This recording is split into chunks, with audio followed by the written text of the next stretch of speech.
I hope you all had a happy Thanksgiving, and you're looking forward to happy holidays. The thing we're going to talk about today is happiness, because it's all around us. I teach a course on Western Civ, and when I cover Greek philosophy, I do it from the standpoint of happiness. And I thought it would be worthwhile for us as a body of believers to understand a broader historical context of happiness, so that as you're talking with people, you can move them towards a correct view of happiness and be able to live happily ever after.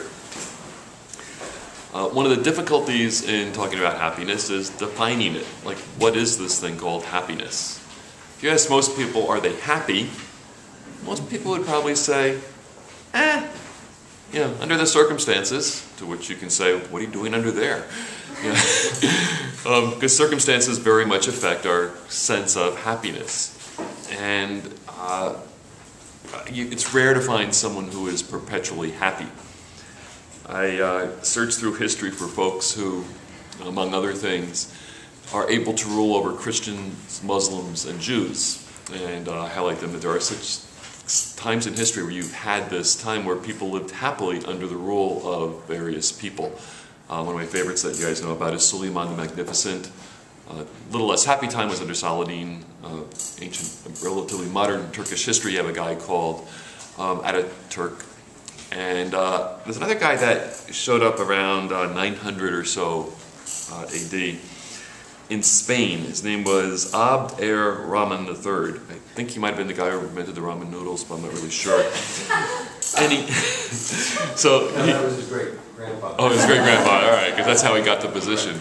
He's caliph, which is almost like ruler of Islam at the particular time in history, although he's centered in Spain.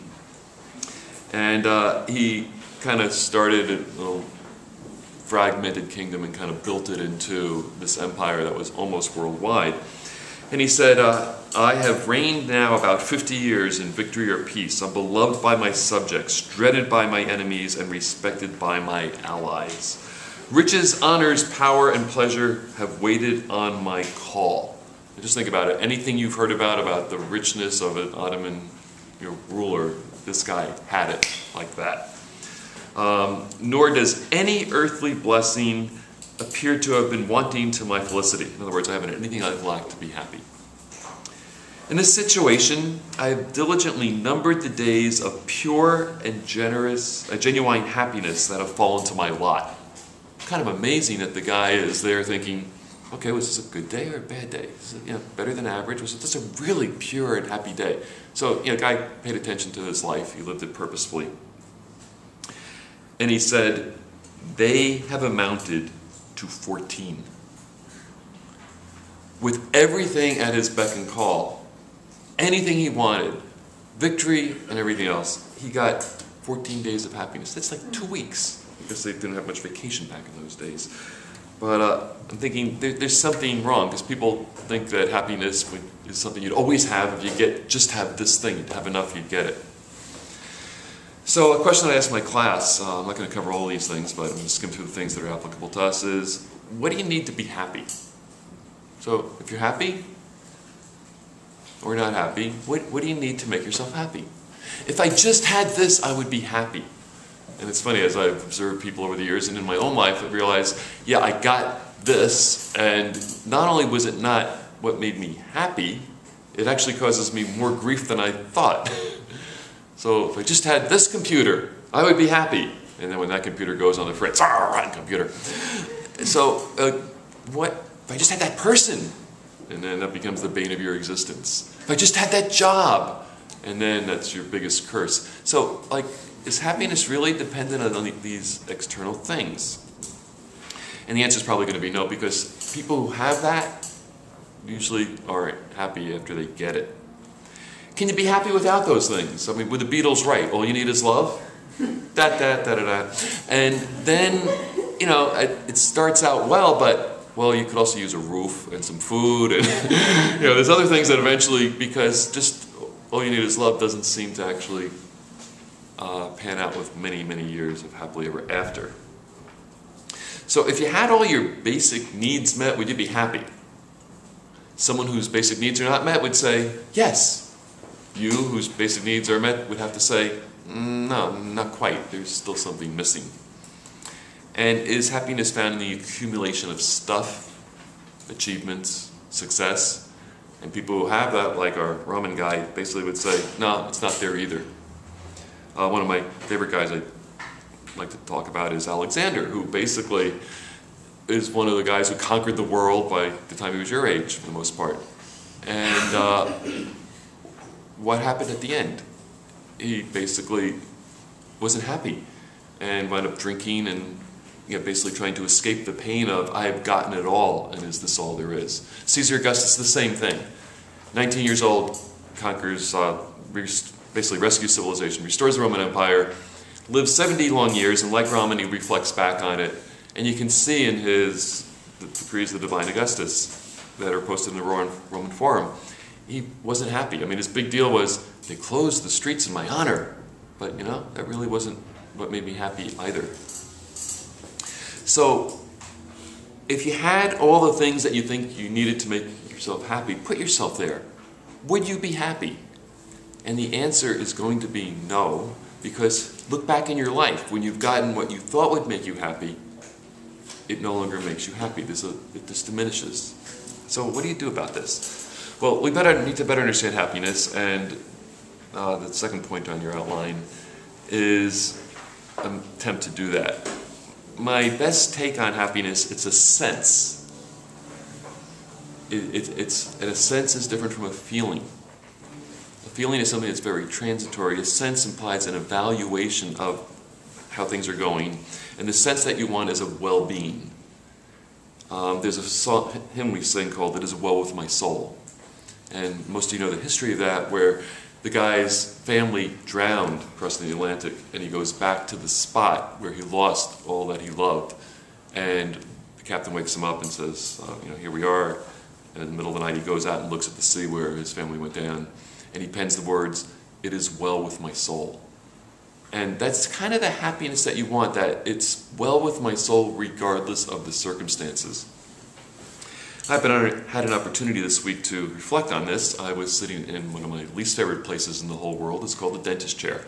Now, I don't like dentist chair for numerous reasons. One is I don't fit in them, all right? So my back is long, they're very uncomfortable. Number two, I can't sit still, all right? I could never do it in stool, I just can't. It's like a torture for me to have to sit still. And you know that if you don't sit still, this drill that's boring into you could just slip and then you need a root canal, and we all know what that's like. All right, so I'm sitting there as a dentist takes these sharp hollow metal tubes and puts them into my tooth on one side. Then he goes on the inside, and if you ever had to get the injection on the inside, you know how that feels. It's like really bad. But it's good because it's numbing you, almost. You can still feel some things, and you feel the vibration, you hear the noise, you smell the bone getting chewed up. It's like a gruesome... All right. All right. So I'm there trying to get my mind off this, and I start thinking about the couple things I have to do after my dentist appointment. Trust me, they were more emotionally traumatic than the dentist experience. And so, and the worst thing about the dentist experience is that you actually at the end have to thank him for hurting you, and then you pay for the privilege of the pain. So then I started thinking about, my sermon, and I was wrestling with happiness for the week, and then it dawned on me, wow, I'm actually happy. How can I be happy with all these horrible things going on? Well, it's because I got this sense of, it is well with my soul. At the current moment, things couldn't get much better. Being out of the chair and everything, that would be better. But at the moment, things were about as good as they were going to get. I had a filling that kind of broke and some infection got underneath it, and I didn't lose my tooth. And I was happy for that. And then I wasn't going to have a root canal. I was happy for that. And I had the means to be able to get the treatment. In another day and age, I wouldn't have had it. And it was going to get better. And I know there's going to be pain for a couple days, but then it was good, it was going to be fixed, and then I wouldn't have to think about it again. And I got this sense of, it's okay, it's good. I might not like the current circumstances, but I sense that things are going to get better as a result of this, and I had a feeling of happiness. Not the happiness that some people get when they go to the Village of Happiness for the outlets and shop. You know, that we call more ecstasy and bliss, but it was this general sense that things were good, and that's kind of what you want to shoot for in terms of happiness. That at the moment they couldn't get much better. Now, is that something that you can have all the time? And I think you can get it as a pretty constant companion. Some of you might know there's this thing called the Bluebird of Happiness. It's, you know, from some songs and musicals and myths and things like that. But it's not this thing that just suddenly lights on you and then it's gone. It can be your constant companion. I want to talk about how to have that happen today. Happiness is diminished by things like anxiety, anger, bitterness, unforgiveness, and I didn't put guilt there, but there's two kinds of things. When you fail to forgive others, you get bitter and angry. And you fail to feel forgiven, you feel guilt, and someone's going to find you out, and there's fear there. Despair, if you don't have hope, you know, if you think, if I thought life is going to be forever in a dentist chair, I would probably not ever have the Bluebird of Happiness visit me. It would be miserable. But there was hope that it was going to be over and it would get better. When you're discontent, and I've done a couple outlines on contentment, because I need to have something else. I don't like what I got. I want something different. I don't see any way I'm going to get it, and you get anxious and unhappy. Dissatisfaction with what you have. Loneliness. I think I might have misspelled that. I don't know. Maybe I spelled it right. So those things diminish happiness, which tells you happiness isn't this static quality. It's very fragile. Happiness can be enhanced by joy. And one of my outlines has a point that joy comes from choosing what's best. That's a choice. Happiness, I don't think necessarily is a choice, but it's a reflection on the choices that you've made. Happiness is enhanced by peace. It's well with my soul. Being content. You know, God's good. He'll give me what's best. What I've got is what's best. There's nothing I can do to make it better right now, so I can just be content with the way things are. It's enhanced by positive relationships. I had to go back and put the positive mark there because one of the things that diminishes our happiness more than anything else is bad relationships. When a desire is fulfilled, you're happy. You've worked out a goal. You've struggled. You've strained. You've experienced pain, and you hit your goal. Ah, that feels good. But then, how long does that last? Getting the basics of pleasure. Pleasure is different from happiness because pleasure is more transitory and more oriented to the senses. Happiness is a thing that's more of a way we frame things in our mind. Having possessions can definitely add to your happiness, particularly if it's an iPhone, the latest model. Having power, you know, security and significance, those are two elements and components of power. Those, you know, you get those. If you don't have those, it's like happiness is going to be diminished. You have those, that's really good stuff to have. Success, and then of course let's not leave out love and affection.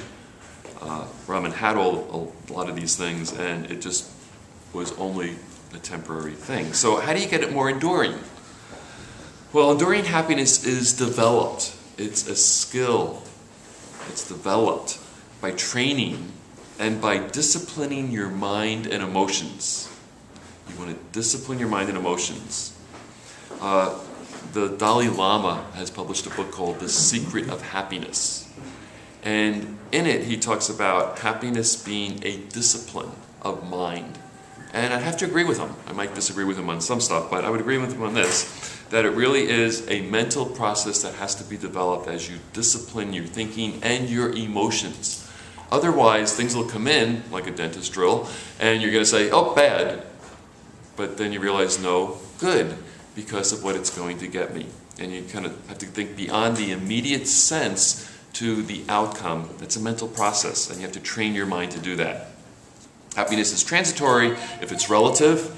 Like, oh, it could be worse. You know, I'm doing better than others. Well, what happens when it does get worse? You know, now it's no longer happiness. Or what happens when someone does better than you? It's like, oh man, I didn't know that. You know, I should have had that. So it's, if you just make your happiness on relative circumstances, you won't have it enduring. Similarly, circumstantial or emotionally based happiness no longer endures. I want you guys to help develop a sense of happiness that is enduring and is kind of part of the abundant life that Christ came to give. As most of you know, so this is an outline from my class, and I developed it a speck different because of the way the textbook was progressing. truth is that which best explains all the facts. And you know it's at the convergence of revelation, reason, and reality. In my course, we had not gotten to the revelation part yet, so that's why it's out of line. The reality piece is the senses. This is what you can sense. You can taste, you can touch, you can feel, you can actually see it, experience it in real life. And the Sophist, a philosophical group of 300, 400 BC, and Aristotle were the premier examples of this kind of thinking, that you want to find truth based on what you can sense. Other people in that time frame is that no, its senses are suspect, and this is where Socrates and Plato came in. And they said, no, your perceptions are faulty. You can't really be sure of what you're seeing. You perceive things differently. You process it incorrectly. Reason and reason alone is the means of discovering truth. And then eventually, as the religious pieces come in, you have them say, well, no, it's revelation. It's like the gods tell us what we need to know. Well, my view is truth is that which best explains all the facts, and it should be found at the convergence of all three of these things: revelation, reason, and reality. And when you have a piece that matches a divinely authenticated revelation, matches what your senses see, matches what reasons out for you, logically consistent, then you can say, yeah, we got it. This is truth, or at least our best contender for truth. And we're not going to find anything better, but we'll keep looking if necessary. So Greek philosophy rejected myth, the whole pantheon of gods. The serious thinkers didn't believe them. They believed there were gods, but not the ones represented by the cartoon figures. They believed in an ultimate reality which was responsible for the unity and order of the universe, and they sought to seek that, or they sought to discover that. So we're going to look for the truth about happiness. We're going to look at what these guys had to say about it. We're going to look at what Revelation has to say about it, and then we're going to look at what reality says about it. So we're going to go reason, then revelation, and then the reality piece. What's happiness and how do you get it would be a subtext for this. So number 4, Sumerians, I want to cover these guys, but I did want to mention that the Epic of Gilgamesh is considered the oldest piece of literature that's extant. And it's a story of a half-god man that kind of goes and tries to figure out what's worth living in life. And it's kind of cartoonish, but it reflects the search of man for happiness, and it's a despairingly difficult story. He doesn't find it. It's despairing. And the Sumerians were the first civilization that we have decent records of. And their literature is marked by uncertainty, anxiety, depression. It's like no happiness is going to be found there. It's kind of surprising that there's nothing of happiness in the literature that we found there. Egyptians got a little better, the Persians got a little better, but the piece I want to mention, because you see these people all around today, are the Sophists. They were like the wisdom people. They were, in contradistinction to guys like Plato, Aristotle, and I guess Socrates before them, they were relativist. Everything was relative. There were no absolutes. And you just want to accumulate stuff more than others, and that'll make you happy.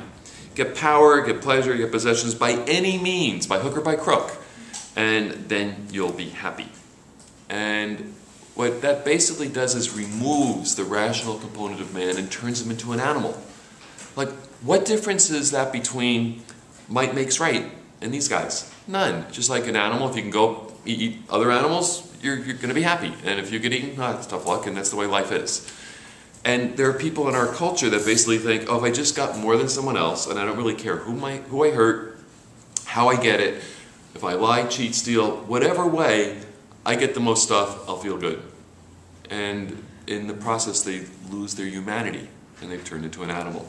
And they'll meet the fate of animals, and they wind up not being happy. There's no long-term enduring happiness, just a temporary thrill of these kind of folks. And they're around today. You probably identify them as your coworkers, particularly your boss. The higher up the food chain you go in business, these people, in one sense, exist.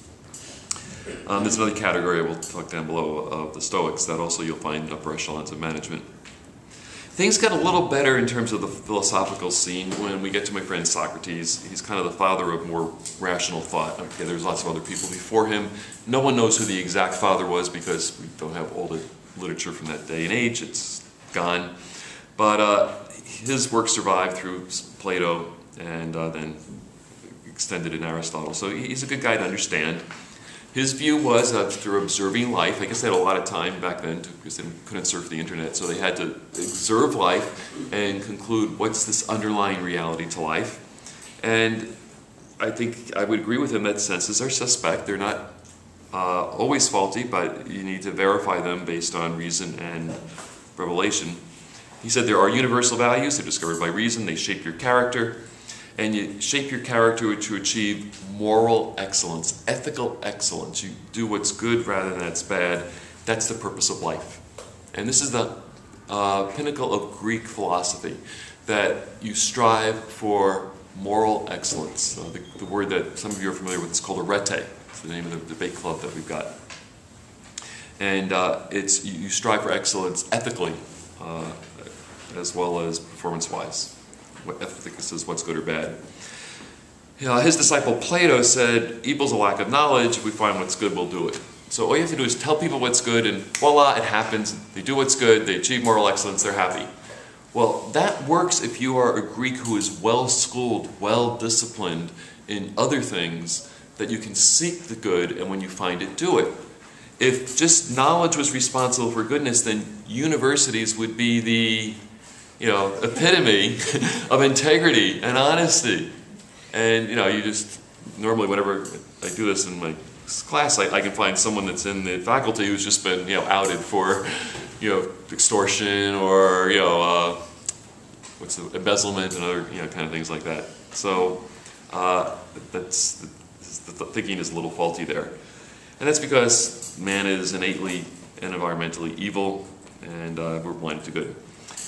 So the other end of the spectrum, looking a little more from, still guided by reason, you get this guy called Aristotle. And he wrote a book called Nicomachean Ethics, a whole book that really deals with the subject of happiness. And I excerpted a couple pieces from my students' readings on here. And what he said is something that's worth reflecting on. You won't get this the first time you read it, but it will be on the exam. Oh wait, wrong section. Happiness is an activity of your mind, your will, and your emotions. That was the Greek word for soul. It's activity that you do with your mind, your will, and common emotions that's in accord with perfect virtue. And virtue is having your passions governed by noble objectives. So happiness is this activity, it's this process of using who you are to get the noble objectives. And you channel all your activities towards a good objective. And this concept of happiness shows up in the New Testament, which is why it's applicable for us talking about it in church. Aristotle basically viewed the noble objective to be determined by the golden mean. And for example, he said that in terms of courage, it's kind of midway between being a coward and being rash. So it's somewhere in the middle. And liberality was a virtue, but how do you know how much you should be giving? Well, it's somewhere between being wasteful and being too frugal and hoarding. Pride was somewhere between being vain and humble. And in the Greek philosophical tradition, humility was a bad thing, which is, interestingly, as that interfaced with Christianity, because it was being less than you were as opposed to all you should be. Temperance was something in the middle between abstinence, being a teetotaler, and then abusing pleasure. So he said, you find the golden mean, and then you take all that you've got to achieve it in your life, and then you will be happy. And I think you would be happier than not. Let's particularly look at temperance. You wouldn't miss out on their pleasure, but you wouldn't have a hangover. So you have enough wine to make you feel good, but not enough to give you a hangover and throw up. That would be his golden mean. So as long as you didn't throw up in those days, you were good. Really regardless of what you did. Now, a quote that I have for him that I think is interesting, particularly those of you in the debating camps will appreciate this, and you in the libertarian state camp will not appreciate this. He said, the duty of the state is to provide citizens with material goods, such as individual and collective defense and security. So far, so good. Healthcare is not listed there. Also to provide them with the possibility of self-development. Really intriguing, which would not be otherwise available. You could read public education in there. But here's the reason I put the quote in. Above all, the duty of the state is to direct men to the attainment of happiness through virtue. Moral excellence. That's how you get to happiness. You discipline your mind and your emotions so you can hit the objectives that ultimately make a good difference. As I'm sitting in a dentist chair, it takes me a lot to control my impulse to bolt. You know, I feel like the dog that's been given a bath and just can't wait to get out of the tub. And I'm there, I'm waiting and waiting and waiting. And if I basically didn't discipline my mind and feelings and things, I would be out of there. Like, there's no way I would stay there for the pain, because all my instinctual survival skills say, get out of here, this is bad. But my mind has to put a layer over that saying, no, this is good. This is actually the best way to the best of all possible worlds for your life. So like some of the difficulties with Plato, Aristotle had the same problem. People can't do this today. They haven't been trained as they've been growing up to control their emotions. I remember when we lived on the north edge of the village, we had a friend and we went to the playground with it, and the kids at the playground, it was a jungle. And they were saying, these are both New York, yuppie parents kind of thing, saying, yeah, we need to encourage his aggressiveness because that's what he needs to survive. Yeah, well, you might survive, but you're not going to be married happily ever after if you basically have been trained all your life to just express your aggressiveness. I mean, like, you're raising monsters. You know, it's like who can only be controlled by the sword. Welcome to our world. All right, so you need training and self-control to act according to knowledge and choose what's best. And in some cases, there isn't a golden mean. All right, so we don't have too many of Aristotle's ilk in our day looking for the golden mean. But we do have a lot of followers of Epicurus. He's the guy who invented this thing called hedonism. And we all know what that is, Hugh Hefner and Company. But it's not the Hugh Hefner and Company pleasure. Epicurus believed that the sole good in life was pleasure. In contrast, Aristotle believed the sole good in life was happiness. He makes an interesting case for it, a little sidebar here. He said, you want money, but what do you want it for? You want fame, you want status, you want prestige, but what do you want it for? You want it to be happy. But what do you want happiness for?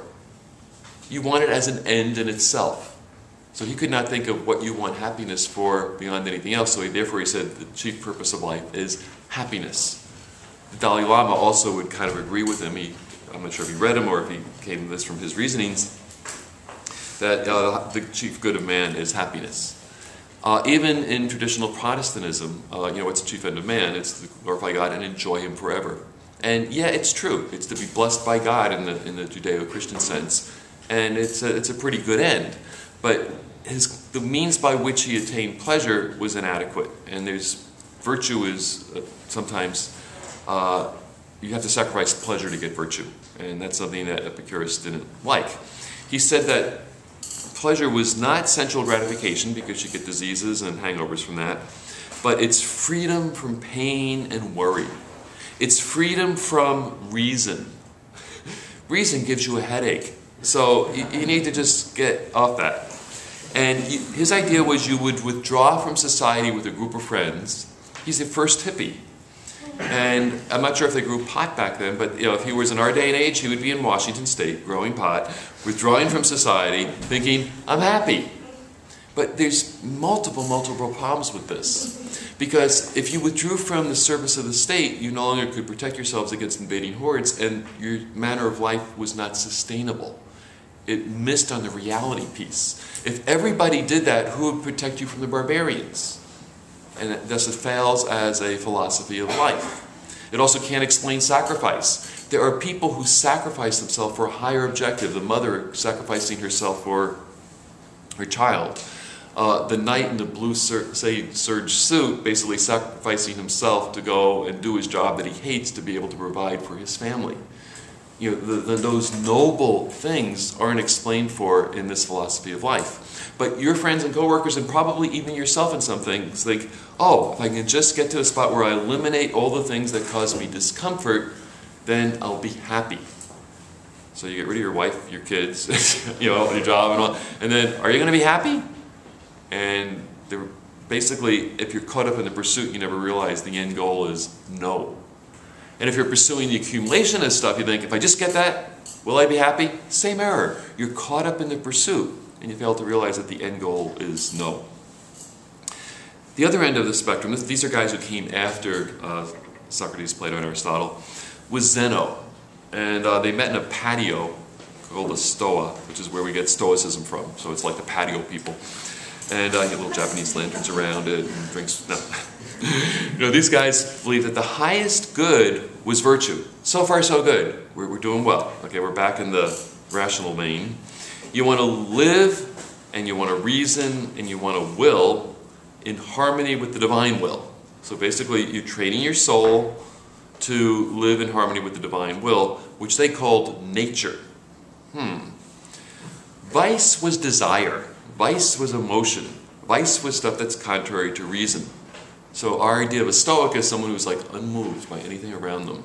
They sit there and float above the ground 2 inches off in the lotus position, and they're immovable. Well, they've kind of cut off half their humanity because they haven't learned how to deal with the passionate side of things. And they're not fully human in that regard. Their concept of happiness was submission or acceptance of the divine will. Gives you peace, and you get on with life.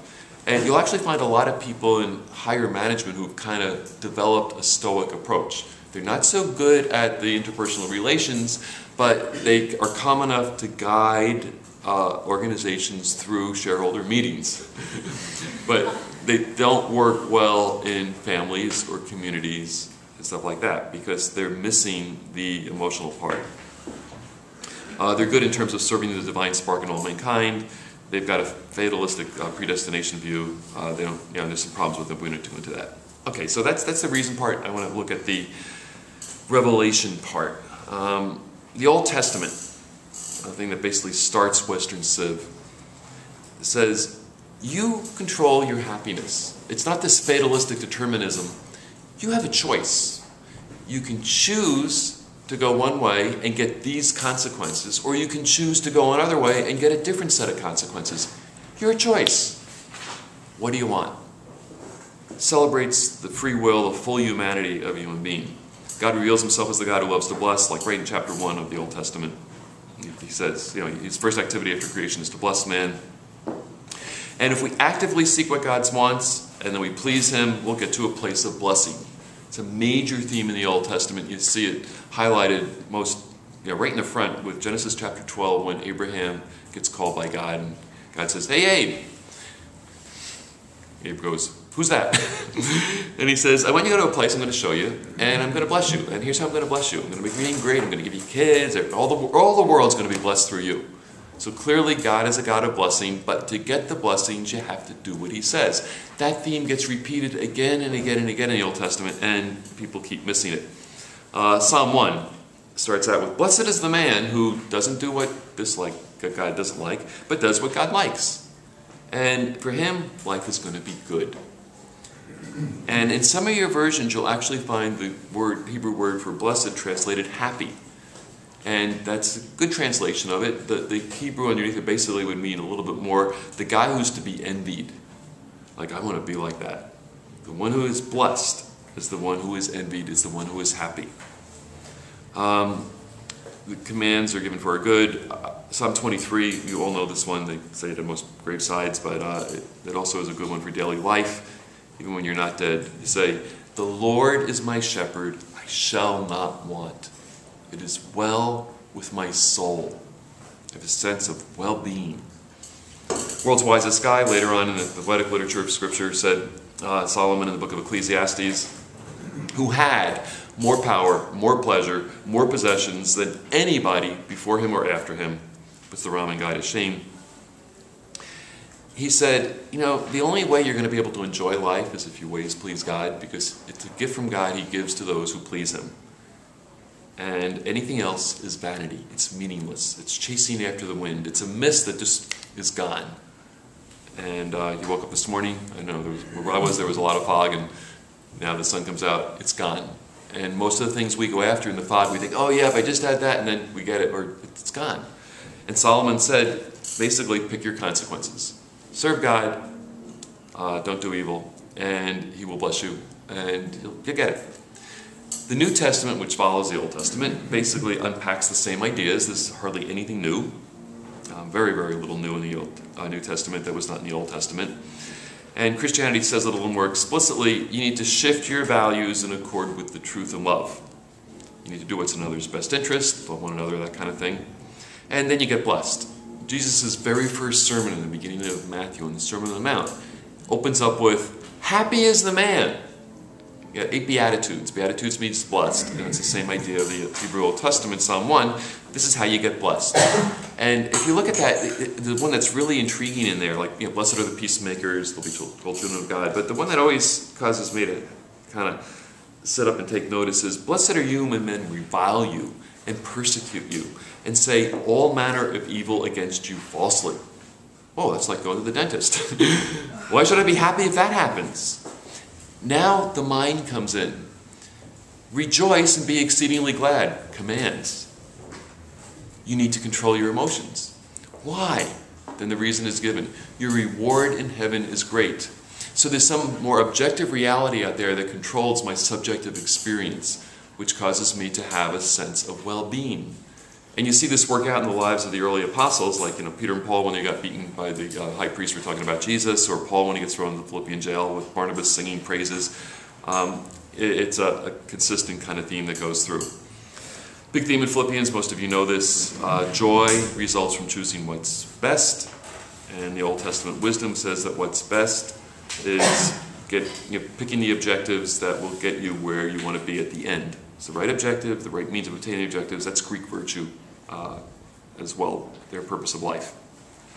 And the neat thing about it is even suffering can be meritorious, as we just saw. Those of you who know 1 Peter and James understand those verses right there. You can go look them up on your own if you don't know them. Say something to that effect. And then a thing that's really good in Christianity is passion is good. Actually, even in the Old Testament, passion is good if channeled correctly. Passion is bad if used incorrectly. It's a fire. And I'm not just talking about sexual passion, but all passion and desire needs to be channeled. It just can't be let run like Epicurus would. It needs to be put and focused. I also teach a couple lectures on Islam in my course, and it's amazing the stuff you can find when you read. But this quote in Islam, most people aren't aware of, and I think it's cool.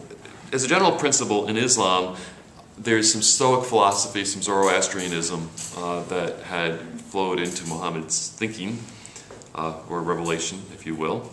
And you can actually go see some of the sources that he got that were written before him that says the same thing he said. People have trouble with that, but that's the case.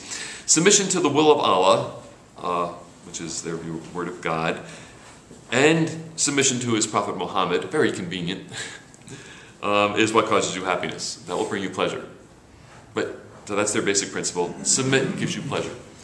Nothing else matters. All you need to do is submit. No mind, no emotions, just use your will, submit, do what we say, and even if it's miserable, eventually it'll give you pleasure. So in one sense, they cut out all of this life to live for another life, which looks very, very suspect. So I think it has a little failing in there. But there's a really interesting passage. It's in the 5th book, Surah. Like their books are in sequential order, going from largest to smallest. So the 5th book, the 69th verse says, in reference to Jews and Christians, Muhammad reveals this as coming from Allah in the infinite Quran. If only they had stood fast, which means follows, the law, the gospel, and all the revelation that was sent to them from their Lord, they would have enjoyed happiness on every side. So the Quran allows for the first 5 books of the Old Testament, the Psalms of David, the Gospels, the Evangel is what they call them. And he said, if they just followed it, they would have found happiness on every side. And I think in Christendom there are lots of unhappy people because they're just not following what God said. If he created life, he knows what's going to make us happy, so why not try what he said? Better yet, commit yourself to doing it, and eventually you would find happiness on every side. And he makes the acknowledgement, there is from among the Jews and Christians a party on the right course. So in his day and age, 600 or so AD, there were people who were following and were getting happiness. But many of them follow a course that is evil, which is true even today. The Muslim view of happiness is, that was directed to the Jews and Christians and everything. In the 30th book, which doesn't necessarily follow 25 down the road, it's just that much shorter, then those who have believed and worked righteous deeds shall be made happy in the meat of delight. So he's talking about Muslims who are believing and doing what they're supposed to do, which is submitting to Allah, would be made happy. Okay, last one. That's the revelation piece. So the reason piece should be you've got to train your mind to live objectively so you can properly frame the difficult things that come into your life and realize that it can be well with your soul. The revelation piece says something very similar. God has revealed stuff that we should do that is in our best interest, which if we follow will result in happiness, and which if we don't follow will result in unhappiness, either as natural consequences or interventions by God in blessing or cursing. So, sounds good in theory, would it work in practicality? So one of my favorite guys on this subject is David Myers. He writes the most commonly used college psychology textbook. And he's also written a book called The Pursuit of Happiness, in which he examined hundreds of studies, doctoral dissertations on the subject of happiness, and came up with a whole bunch of things that are myths about happiness, and then boiled down into about 8 points, or 9, 10, whatever, things that do enable happiness.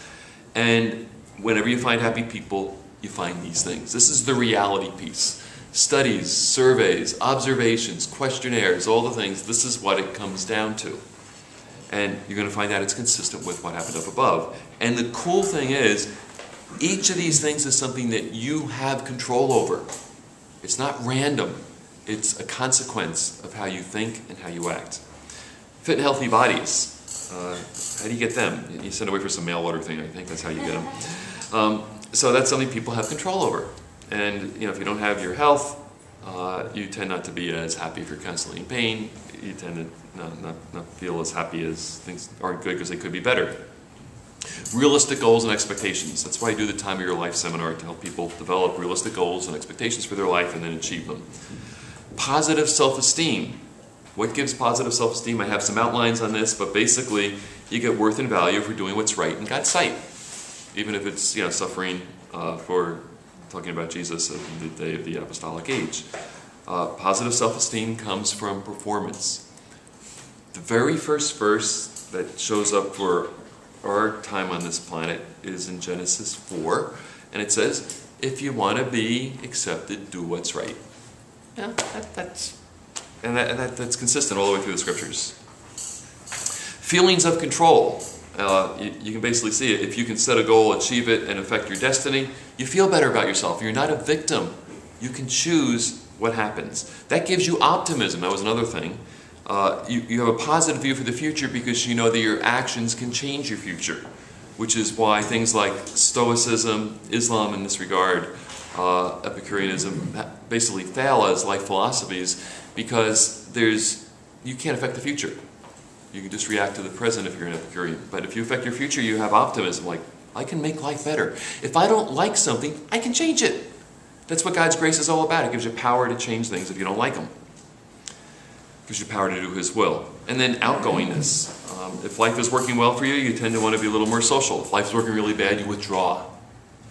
Recluses are people who basically don't have life going well for them. Supportive friendships that enable companionship and confiding. You can just see how trying to love other people biblically according to the commands of Scripture would give you these things because you become other-centered rather than self-centered in your life dealings. Most of us have tried the self-centered route and realized that doesn't work very well. A socially intimate, sexually warm, equitable marriage. You take out the sex piece, that would also apply to relationships. There's an equitable piece in there. It's give and take. It's mutual pleasuring. That can happen in all kinds of relationships. Pleasure on more level than just the sexual.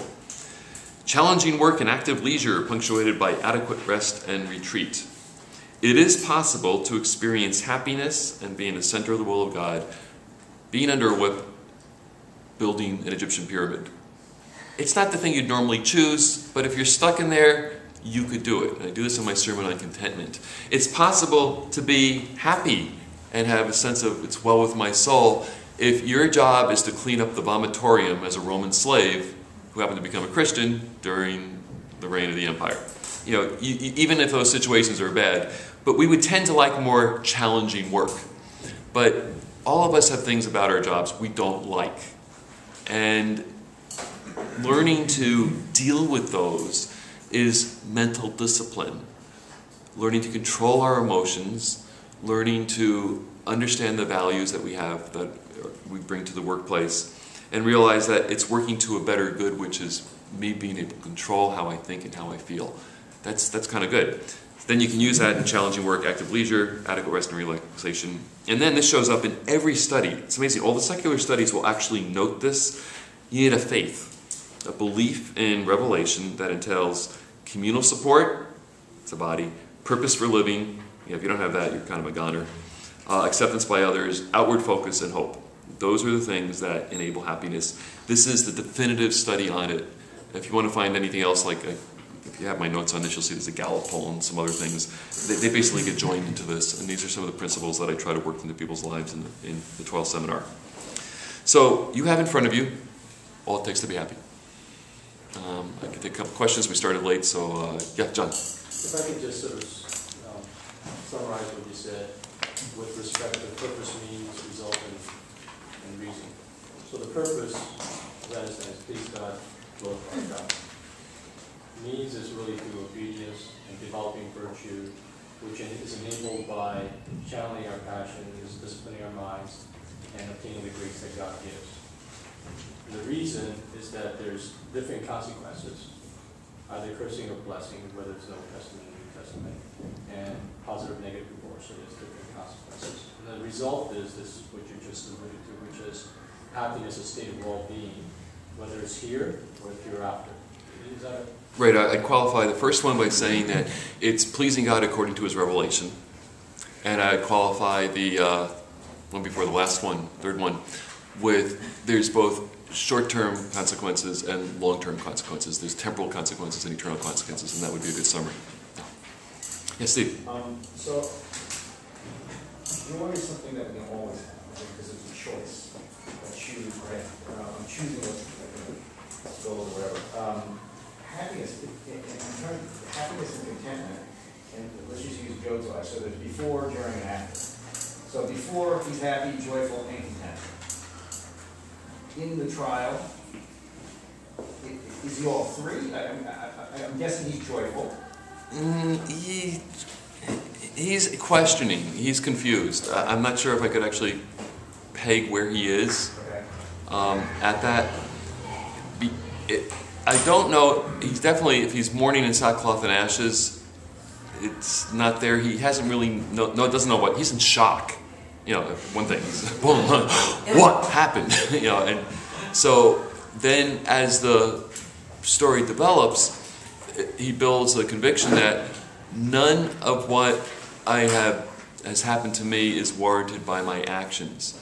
At that point, I think there would be hope expressed in, I know that my Redeemer lives and I'm going to stand vindicated. Even though He slays me, I'm going to trust Him. I will stand vindicated on the earth of the last day. So at that point, I think there is this growing sense of well-being. It's not a consequence of what I've done. I just don't know what the picture is. God's allowed this for some reason. At the end, he's back to that normal peace. But this large section in the middle, as he's wrestling through it, I'd have a hard time, just off the top of my head, trying to figure out exactly what he's feeling there. But I do want to highlight the fact that the choice is joy. You can choose joy. I did what's right. It's the best thing I could have done. I'm glad.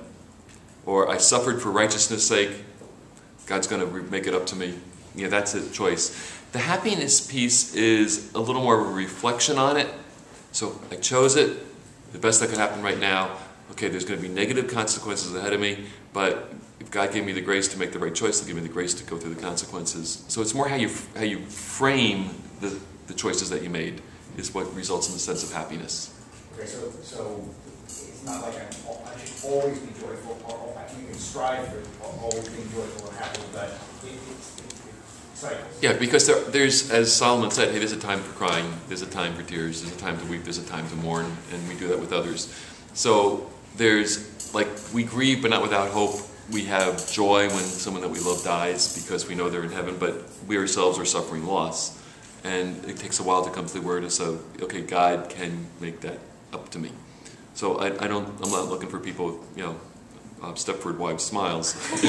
You know, because we're real people and we have a full range of emotions. And there's times to be disappointed when you don't get things. Then you reflect on it.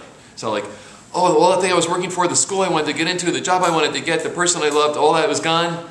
I'm so happy. No, yeah, that doesn't happen right away. It's the reflection on it because of the disciplined mind. And the better your mind is the more you've trained your mind to have the right values, the more quickly you get over the disappointments of life. Yeah, man.